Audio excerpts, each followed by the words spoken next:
This One's Wife, the Spotify Rejections. Hello, I'm HG Tudor. Is the content of Bell Endgame getting you down?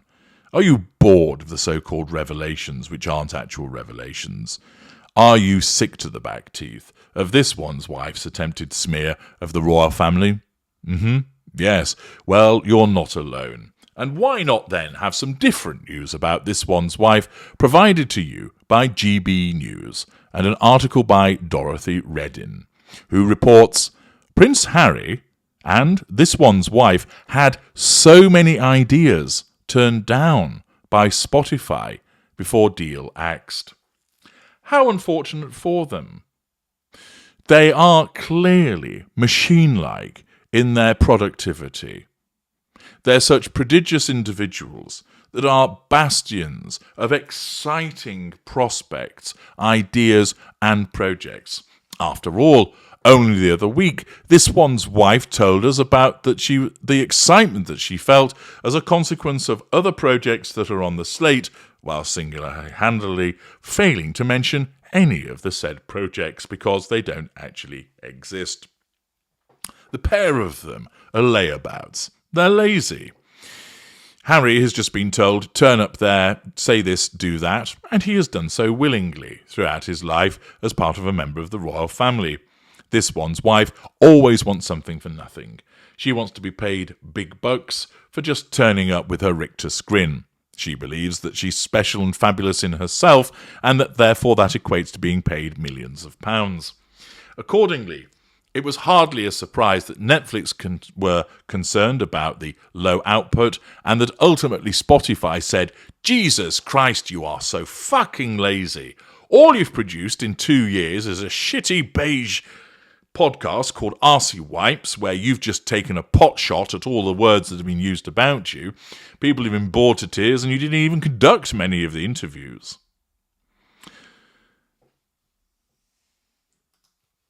Dorothy Reddin writes, Prince Harry and This One's Wife had so many ideas turned down by Spotify before their deal was axed, a royal author has claimed.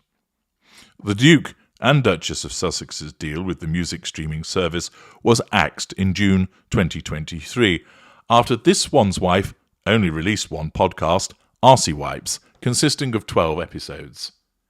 In his new book, Bell Endgame, the royal biographer claimed the couple did not expect Spotify to turn down so many of their ideas. Now, is this because Spotify are a huge corporate beast, which are just full of meanies that have turned down really excellent ideas? Or could it be that This One's Wife and This One failed to produce anything that was meaningful, and therefore whatever they did suggest was so ridiculous and pathetic that Spotify thought, you've got to be fucking joking if we're going to run with that? Or might it just be that they never really suggested anything, and as part of his kissing the ass of the Sussexes, the improbably named plastic-faced lieutenant, who is the Weasley lickspittle Omid Scobie, has decided that he was talk about, actually, they really were machine-like in their ideas. They were bastions of productivity, prodigious in their output. It's just that Spotify were twats and did not go with what they had suggested. According to Scobie, the Sussexes, even though he's not friends with them, has since learnt a mountain of lessons about business dealings. Harry and This One's Wife were in a rush to sign commercial deals because the Royal Institution cut them off from all funding and security in 2020, he wrote. Pity play, smearing. The Duke and Duchess stepped down from royal duties that year and subsequently moved to Monte Shitshow, California. This led the couple to sign their lucrative deal with Spotify, which was mainly due to financial pressure, the royal author, using it in its most elastic sense, argued.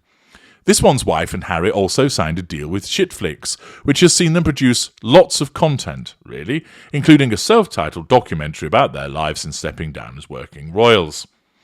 Scobie added, when the couple signed a contract worth up to £15 million, $20 million, with Spotify to develop podcasts, Neither of the two expected executives to turn down so many of their ideas.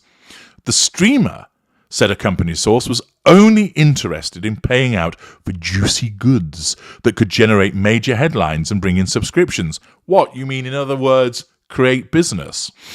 Only a portion of that $20 million was ever paid out, and the two parties mutually agreed to part ways in the summer of 2023. When it was announced that the Duke and Duchess's Spotify deal had been axed, the streaming platform CEO gave some insight into why this was the case. Spotify CEO Daniel Ek said, "They were fucking useless. Oh no, we thought new innovation was needed to happen here. We thought we can come in and offer a great experience that both makes consumers very happy and allows new creators new avenues. The truth of the matter is some of it has worked. Some of it hasn't. We're learning from those, and we're moving on, and we wish all of the ones we didn't renew with the best of success they can have going forward," he told the BBC. Thus, a regurgitation of the story about Spotify, but this time with the added twist from their cheerleader Omid Scobie to suggest actually they came up with tons of ideas and they can't believe that the Spotify executives turned it down. That they couldn't believe that the only thing Spotify was really interested in was juicy gossip as a consequence of them having been in the royal family, and that they weren't interested in their other ideas. Who'da thunk it?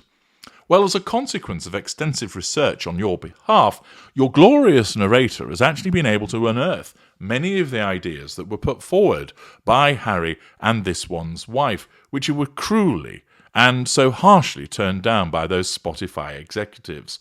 I'm sure you'll agree that these ideas must find a natural home somewhere and be brought to completion and fruition. The suggestions that this one's wife and Harry made are as follows. How sausages get made. Harry talks us through the art of sausage making. Bromans. Harry discusses ancient Rome's bros and how they bonded together over chariot races and gladiatorial contests. Just desserts. This one's wife discusses how people get their comeuppance while sampling a variety of desserts cooked by other people. Wheel people. This one's wife takes a tandem ride with a different person each week around Monty Shit Show as she gets to know the real and authentic person on the saddle. Spliff and make up. Harry discusses the potential for how smoking the reefer and consuming copious amounts of ganja can reduce domestic disharmony. Colour me surprised. Harry and this one's wife interview parents-to-be about what their forthcoming child might look like and then compare their speculation with the reality when the baby is born in this hilarious yet heartwarming series. Coughing and spluttering. This one's wife turns up unannounced at various funerals where there has been a tragic death to show her caring side and to ask the bereaved in a hushed whisper, "How does it feel?" So far, so ho. This one's wife and Marcus Anderson spend an hour complimenting one another whilst Harry silently weeps on the couch of cuckolding. Toff or tough. Harry is introduced to people for the first time. He's given just 5 questions that he can ask to establish whether they are a toff or a tough. Head-scratching hilarity ensues. My dad is worse than your dad. Harry and this one's wife take it in turns to explain why their particular father is worse than the other's father. Prince Harry's pink pancakes. Harry has to guess the celebrity ball sacks that are pressed against glass or perpex. Where he fails to guess correctly, his own pink pods are tasered. The colour beige.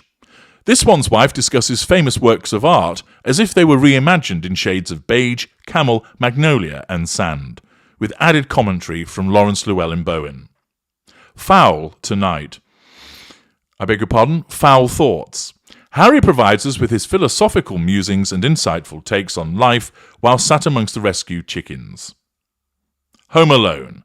This one's wife and Harry have to visit as many luxurious getaways as possible within the shortest time that they can before child services are alerted to the plight of their children being left on their own.